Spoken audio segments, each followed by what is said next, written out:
B dan juga PL2L ini membawa senjata api yang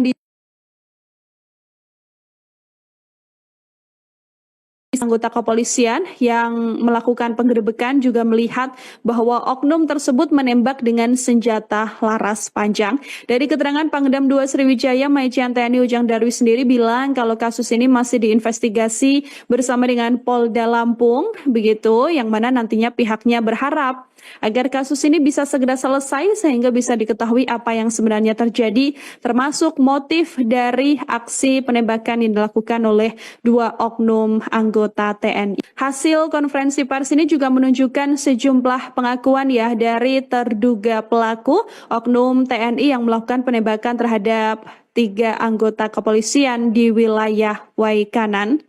Polda Lampung sendiri berhasil mengungkap hasil prarekonstruksi kematian Kapolsek Negara Batin Ibtu Lusianto dengan 2 anggotanya yaitu Bribka Petrus Aprianto dan juga Bribda Muhammad Galib Suryaganta yang diduga ditembak anggota Pos Rayon Militer Negara Batin Kopka Basar Syah dan juga Peltu Lubis saat menggerebek arena judi sabung ayam di Kampung Manik, Kecamatan Negara Batin Waikanan, Lampung pada hari Senin 17 Maret sore.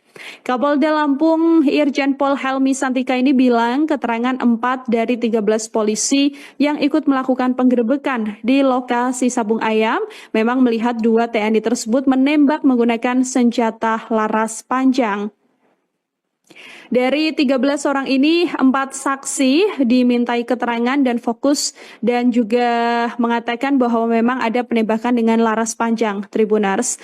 Menurut Helmi juga, keterangan saksi kemudian ditindaklanjuti dengan melakukan prarekonstruksi yang dilakukan Polda Lampung dan dari hasil prarekonstruksi ini, 4 saksi mengaku melihat 2 TNI tersebut menembak dari jarak yang beragam, rata-rata adalah 6 sampai dengan 13 meter. Ada yang 5 meter juga dan bahkan di antara para saksi ini juga memang mengenal oknum TNI tersebut. Helmi sendiri melanjutkan dari hasil olah TKP juga ditemukan beberapa selongsong peluru yang mengelompok, di mana ditemukan 2 tempat selongsong peluru yang mengelompok dan tempat lain yang memang terpisah-pisah.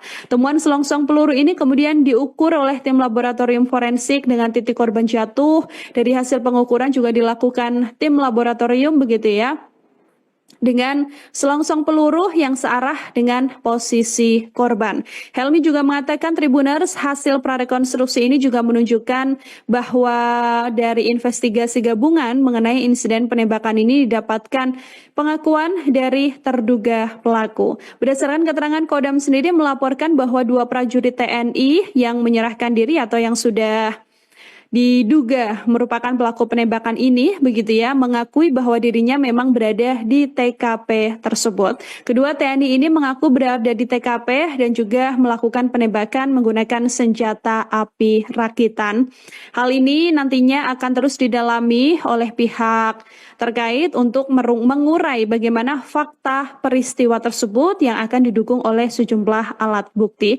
Kasus dugaan penembakan yang dilakukan 2 oknum anggota TNI ini masih diselidiki Denpom dan juga Polda Lampung. 2 orang oknum TNI tersebut juga sudah ditahan ya untuk pemeriksaan termasuk kabar dugaan mengelola judi sabung ayam dan senjata api yang digunakan untuk menembak ketiga korban. Proses interogasi masih terus dilakukan untuk nantinya memastikan apakah memang 2 orang ini melakukan penembakan atau tidak dan apa sebenarnya begitu ya motif dari penembak. Ada fakta baru yang kemudian disampaikan dalam konferensi pers kasus penggerebekan sabung ayam yang berujung maut, yang mana dari keterangan Kapolda Lampung Irjen Helmi Santika dan Pangdam 2 Sriwijaya Majen TNI Ujang Darwis pada hari ini mengungkapkan bahwa memang ada sejumlah fakta-fakta yang didapatkan oleh pihak-pihak terkait atas kasus ini. Penembakan yang terjadi saat penggerebekan judi sabung ayam ini sendiri mengakibatkan 3 orang anggota kepolisian meninggal dunia, begitu ya, Tribuners ya. Kapolda Lampung Irjen Helmi Santika sendiri mengatakan informasi ini berasal dari seorang saksi, warga sipil berinisial Z dan para personil yang melakukan penggerebekan. Para saksi mengatakan bahwa jarak tembak antara oknum TNI atau terduga pelaku dengan anggota kepolisian ini bervariasi, yang mana jaraknya yang paling dekat adalah berkisar 6 meter dan ada juga yang berkisar 13 meter. Menurutnya, fakta ini diketahui dari hasil otopsi jenazah 3 anggota kepolisian dan prarekonstruksi di TKP.